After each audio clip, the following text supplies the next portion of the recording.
Ya, terima kasih pemirsa, Anda masih bersama kami dalam IDX Versation Closing. Dan di segmen sebelumnya, rekan Mangi sudah menyampaikan beberapa informasi terkait pembukaan kembali sektor retail, kemudian juga berbagai upaya yang dilakukan oleh pelaku usaha retail untuk kembali mengundang terutama masyarakat untuk bisa kemudian melakukan aktivitas terutama berbelanja kembali begitu ya, mengingat PSBB transisi yang sudah diberlakukan terutama di Jakarta. Namun jika kita lihat lebih mendalam dan lebih spesifik pada pelaku usaha di sektor retail, terutama emiten-emiten yang ada di Bursa Efek Indonesia, bagaimana kemudian perjalanan bisnisnya sejauh ini, terutama di tengah pandemi COVID-19.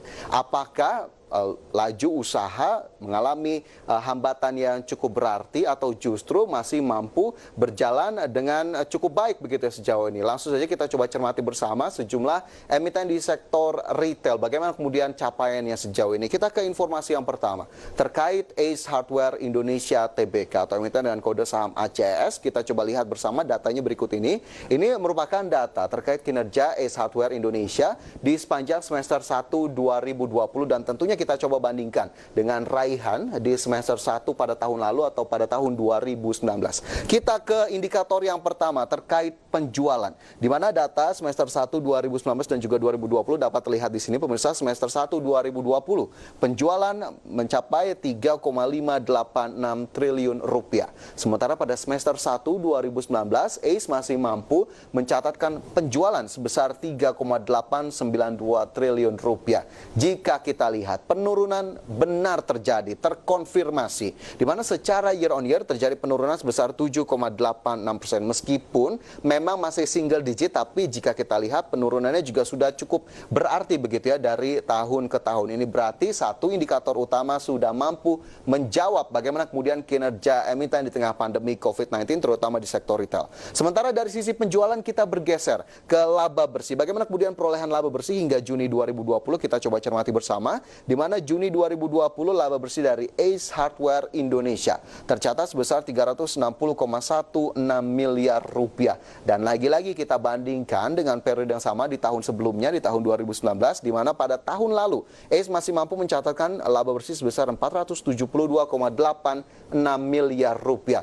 Penurunan yang lebih dalam kembali terjadi dari sisi laba bersih, kita lihat 22,83%, double digit dan bahkan lebih dari 20%. Dua indikator utama sudah menunjukkan kinerja Ace Hardware Indonesia di tengah pandemi COVID-19. Tentunya kita tahu beberapa faktor yang menjadi pendukung, yakni pembatasan sosial berskala besar yang memang akhirnya membuat masyarakat lebih enggan dan bahkan tidak bisa kemana-mana dalam tanda kutip gitu ya, sehingga akhirnya aktivitas perbelanjaan termasuk di gerai-gerai Ace Hardware Indonesia kembali terkontraksi begitu ya, dan ini akhirnya menjadi kontributor utama dari penurunan penjualan dan laba bersih perusahaan. Tapi satu fakta yang cukup menarik pemirsa, di tengah pandemi COVID-19 ternyata manajemen dari Ace Hardware Indonesia Tbk tetap melanjutkan agenda ekspansi di tahun ini. Ini menjadi satu highlight atau harus kita garis bawahi, ekspansi ternyata tetap dilakukan meskipun kondisinya cukup berat sejauh ini. Di mana manajemen menyatakan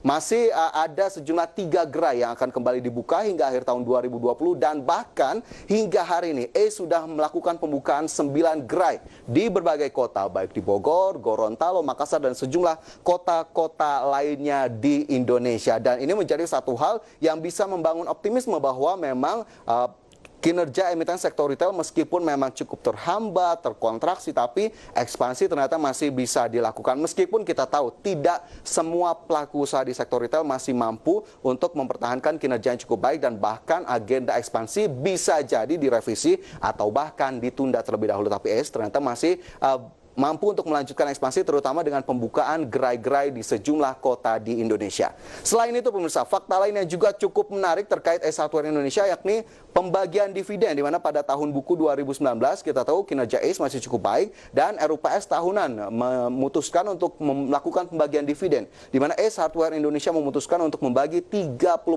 dari laba bersih di tahun 2019 sebagai dividen kepada para pemegang saham. Adapun dividen mencapai 308,2 miliar rupiah. Dividen akan dibagikan pada tanggal 4 September mendatang. Hal ini lagi-lagi menjadi indikasi ataupun tanda yang cukup positif bahwa memang kinerja di tahun lalu masih cukup baik meskipun kita tahu kinerja saat ini menantang, tapi dividen ternyata bisa menjadi salah satu angin segar tentunya bagi Anda. Apakah memang Anda juga menjadi salah satu pemegang saham dari S Hardware Indonesia atau mungkin Anda memang masih cenderung melakukan aktivitas belanja di S Hardware, dan ini lagi-lagi bisa mendukung begitu ya dari sisi kinerja S Hardware Indonesia. Dua fakta tadi ternyata masih menunjukkan kinerja yang cukup positif meskipun kita tahu ancaman dari keberlanjutan usaha dan atau bahkan penutupan gerai mungkin masih bisa mendera emiten-emiten di sektor retail, dan itu menjadi dua fakta utama dari S Hardware Indonesia selain kinerja yang memang mengalami kontraksi pada semester 1 2020. Selain S Hardware Indonesia tentunya masih banyak sejumlah pelaku usaha emiten retail. Kita lihat salah satunya ada Summarecon Agung atau SMRA, di mana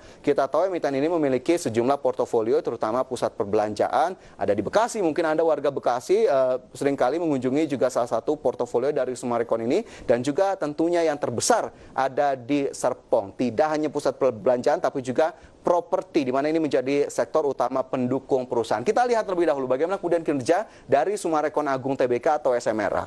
Di semester 1 2019 pendapatan bersih dari Summarecon Agung mencapai 2,67 triliun rupiah. Sementara di semester 1 2020 penurunan cukup dalam. Kita lihat di semester 1 2020 2,18 triliun rupiah menjadi capaian dari sisi pendapatan bersih Summarecon Agung Tbk. Apa kemudian yang menjadi penyebab utama atau kontributor dari turunnya pendapatan Summarecon Agung Tbk? Berdasarkan pernyataan resmi, manajemen Summarecon menyatakan semua lini pendapatan perusahaan mengalami penurunan dari sisi pengembangan properti, kemudian juga dari sisi investasi, dan bahkan dari segmen perhotelan, rekreasi juga mengalami penurunan. Dan tiga hal inilah yang menjadi kontributor utama dari penurunan pendapatan Summarecon Agung Tbk. Lantas bagaimana kemudian kinerjanya di tengah pandemi selain hal ini yang kita perhatikan? Ada satu informasi yang juga sudah disampaikan oleh Summarecon Agung terkait dengan marketing sales, di mana manajemen memutuskan untuk memangkas atau memotong target marketing sales pra penjualan di tahun 2020. Dari sebelumnya sebesar 4,5 triliun rupiah menjadi 2,5 triliun rupiah. Ini cukup besar begitu ya. 2 triliun rupiah dipangkas dari sisi target marketing sales tahun 2020.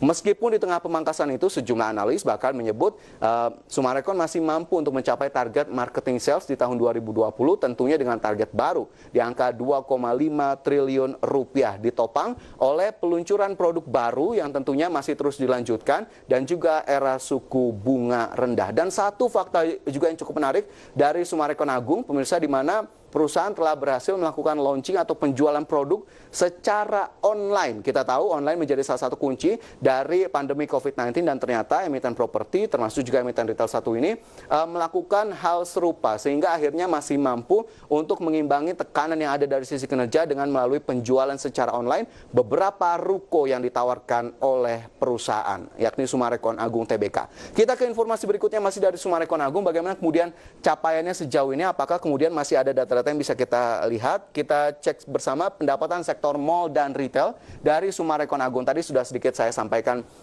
bocorannya begitu ya dari penurunan segmen bisnis, tapi kita lihat di semester 1 2019 698,49 miliar rupiah menjadi kontribusi dari segmen mall dan juga retail Summarecon Agung. Sementara di semester 1 2020 pendapatan dari sektor mall dan retail mencapai 386,08 miliar rupiah. Kita lihat penurunannya sangat tajam dari 698 miliar ke 386, ini sejumlah 44,72%. Dan seperti yang tadi sudah saya sebutkan, tidak hanya di segmen ini saja yang memang mencatatkan penurunan, ada dari sisi pengembangan properti dan juga dari sisi investasi. Dan salah satu hal yang memang akhirnya dilakukan oleh Summarecon tadi seperti yang saya sudah bilang juga, melakukan penjualan secara online. Meskipun memang emiten properti, salah satunya Summarecon Agung tentunya masih mengandalkan segmen pendapatan berulang atau recurring income. Namun tentunya hal ini tidak cukup untuk bisa mengimbangi tekanan yang ada. Dan kita lihat pemirsa, dari Summarecon Agung dari sisi harga saham juga masih mengalami pergerakan yang cukup melemah signifikan, di mana secara year to date masih turun 38,31%. Dan satu hal terakhir yang ingin saya sampaikan, Dalam RUPS tahunan 2019 atau yang baru saja berlangsung, Summarecon Agung memutuskan untuk tidak membagikan dividen. Dan ini berarti menjadi kali pertama Summarecon Agung tidak membagikan dividen dalam 10 tahun terakhir. Di mana laba bersih yang dicapai pada tahun lalu senilai 634,2 miliar rupiah dijadikan laba ditahan. Dan itu pemirsa dua informasi dari sektor retail, semoga bisa menjadi tambahan informasi untuk Anda. Dan IDX Precision Closing akan segera kembali usai jeda. Tetaplah bersama kami.